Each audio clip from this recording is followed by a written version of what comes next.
Fala pessoal, tudo bem com vocês? Professor Jonathan mais uma vez por aqui, iniciando mais uma aula do nosso canal. E hoje nós vamos fazer a correção do PET do 8º ano relacionado à primeira semana.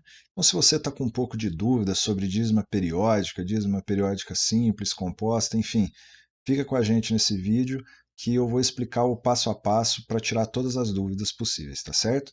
Mas antes da gente começar a correção, eu quero pedir para que você se inscreva no canal e clique no sininho para ser notificado quando a gente postar um novo vídeo. Agora sim, bora para a correção.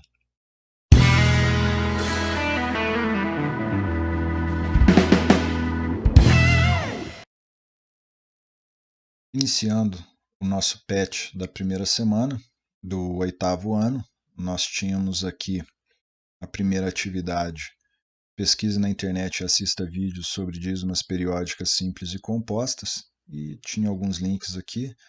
Assim que assistisse os vídeos disponíveis nos links, estaria apto a fazer as atividades da número 2 em diante.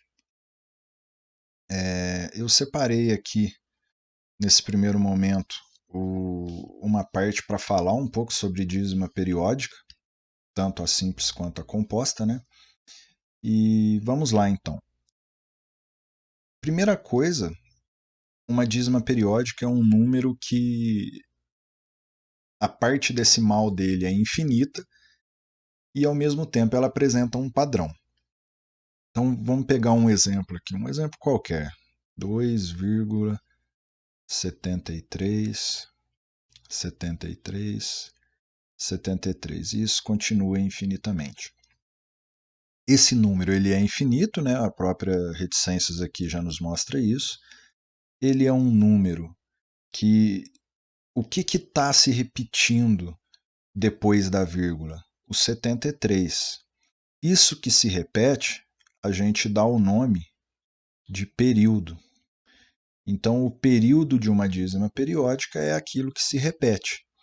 E note que essa dízima periódica, ela logo após a vírgula já apareceu o período, que no caso é o 73, né?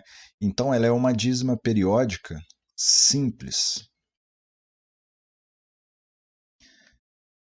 A gente pode ter a seguinte situação também, por exemplo, 3,498, 98, 98. Nós temos uma dízima periódica, né? Nós temos aqui um padrão que se repete.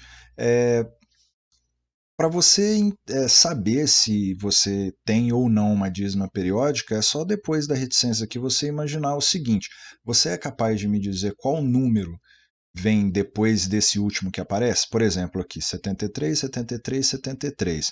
Qual que é o próximo número que vai vir? Obviamente é o 7, depois o 3, o 7, depois o 3. Nesse segundo caso, nós temos aqui 3,498, 98, 98. Você sabe me dizer qual é o próximo número? É o 9, depois o 8, né? Então, quando você tem esse padrão, você tem a dízima periódica. Só que aqui nós temos um número que não faz parte do nosso período, né? Esse 4 ele não faz parte daquilo que se repete. Então, quando você tem uma dízima periódica que acontece isso, você dá o nome a ela de uma dízima periódica composta. E o período, a mesma coisa, é aquilo que se repete. Nesse caso aqui, é o 98. Professor, mas então toda vez que eu tiver um número com infinitas casas decimais, esse número é uma dízima periódica? Nem sempre.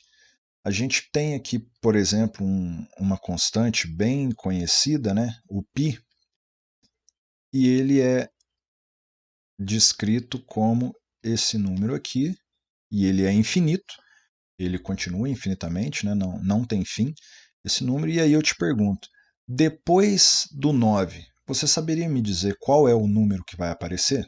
Não tem como a gente saber, né? Então, esse número, apesar dele ser infinito, de possuir infinitas casas decimais, ele não é uma dízima periódica. Por quê? Porque não tem período. Para ser dízima periódica, você tem que ter um período. Beleza? Então, acho que ficou bem tranquilo aqui da gente continuar as nossas próximas atividades, né? Isso que eu expliquei é o suficiente para a gente fazer.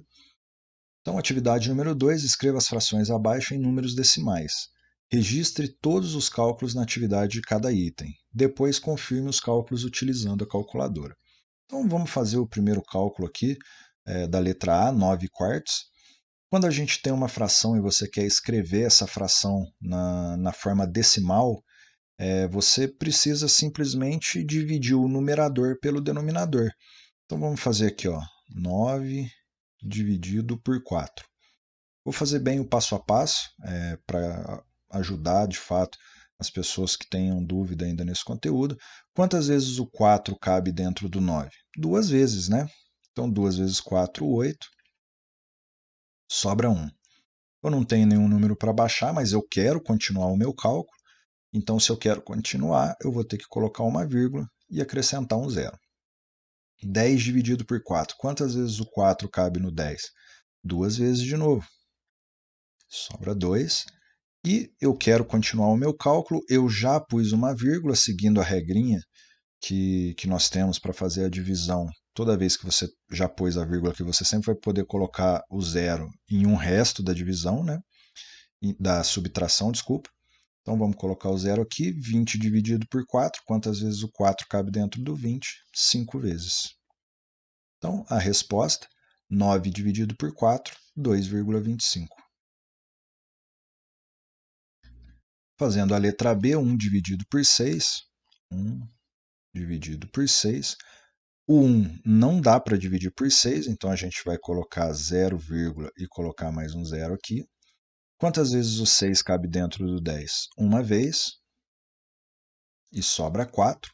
Eu quero continuar o meu cálculo, eu já pus a vírgula, então eu posso pôr um zero aqui no meu resto. 40 dividido por 6 dá 6. E sobra 4. E eu quero continuar, né? Como eu já pus a vírgula aqui, eu posso pôr um zero. Nesse momento, eu verifico o seguinte, ó. Eu voltei exatamente no número que eu tenho aqui. O que isso quer me dizer? Que esse 6 vai se repetir infinitas vezes. Ó. Vamos fazer mais uma vez aqui, só para ficar bem claro. Ó. 40 dividido por 6, lá, vai dar 6 de novo, e vai sobrar quanto? 4. E aí eu tenho que pôr um zero de novo, lá, repetiu o 40. Então quer dizer que isso aqui vai ficar 0,1666666. Então a gente pode pôr uma reticências aqui. Então, o nosso período aqui, o nosso número decimal da letra B é 0,16 e isso continua infinitamente. Na letra C, vamos colocar aqui 7 dividido por 6. Quantas vezes o 6 cabe no 7? Uma vez. Eu quero continuar o meu cálculo, não tenho número para baixar, então ponho uma vírgula e ponho um zero. 10 dividido por 6, uma vez de novo, né? Eu quero continuar o meu cálculo, não tem número nenhum para baixar, eu já pus a vírgula, aliás, né? Então, se eu já pus a vírgula, eu posso pôr um zero aqui. 40 dividido por 6 vai dar 6. E lá, de novo, esse 40 está repetindo. Então, quer dizer o quê aqui? Que esse 6 vai continuar infinitas vezes. Então, 7 dividido por 6 é igual a 1,16. E esse 6 vai se repetir infinitas vezes, tá certo? Partindo para a atividade número 3, responda as indagações para entender melhor o assunto. Qual é o resto da divisão no item A? Então, vamos voltar aqui. Ó. No item A, o nosso resto foi quanto? Zero, né? Então, vamos colocar aqui na letra A que o nosso resto é zero, né?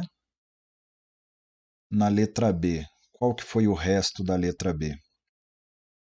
Quando a gente olha aqui no resto, o resto sempre vai ser 4, né? Ah, professor, mas está 40 aqui. Sim, tá esse 40 porque a gente acrescentou o zero por já ter colocado a vírgula, mas toda hora fica 40 menos 36, deu 4, e aí sim a gente acrescenta o zero. Então o resto é 4 infinitas vezes. A mesma coisa vai acontecer aqui na letra C. Né?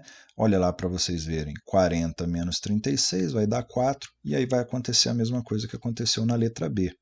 Então, na letra B, Qual é o resto da divisão? A gente pode até colocar aqui, ó,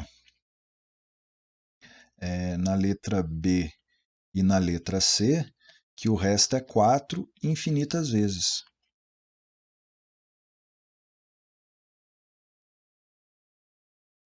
Certo? Indo agora para a letra B, os quocientes dessas divisões são finitos ou infinitos? Vamos voltar lá na atividade novamente. Para quem não lembra, né, esse primeiro número aqui, no caso o 9, ele é o dividendo.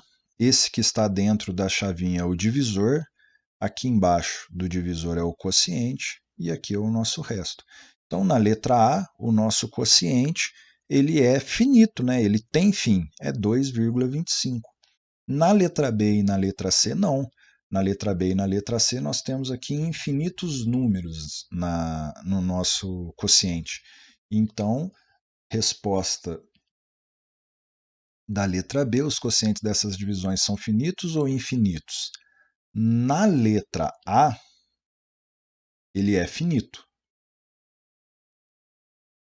Na letra B e C, eles são infinitos. Tá certo? E agora a letra C, o que fazer quando uma divisão for infinita? É aquilo que a gente fez nos cálculos aqui do exercício anterior. Toda vez que você perceber que aquele número vai se repetir infinitas vezes, o que você vai ter que fazer? Colocar reticências, né? Se você não colocar reticências, está errado, porque aí dá a entender que aquele quociente é finito, quando na verdade não é. Então, o que fazer quando uma divisão for infinita? Colocar reticências após identificar o período.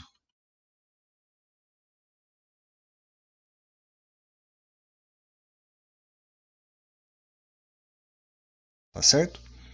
Então, essa foi a correção do PET da primeira semana do 8º ano.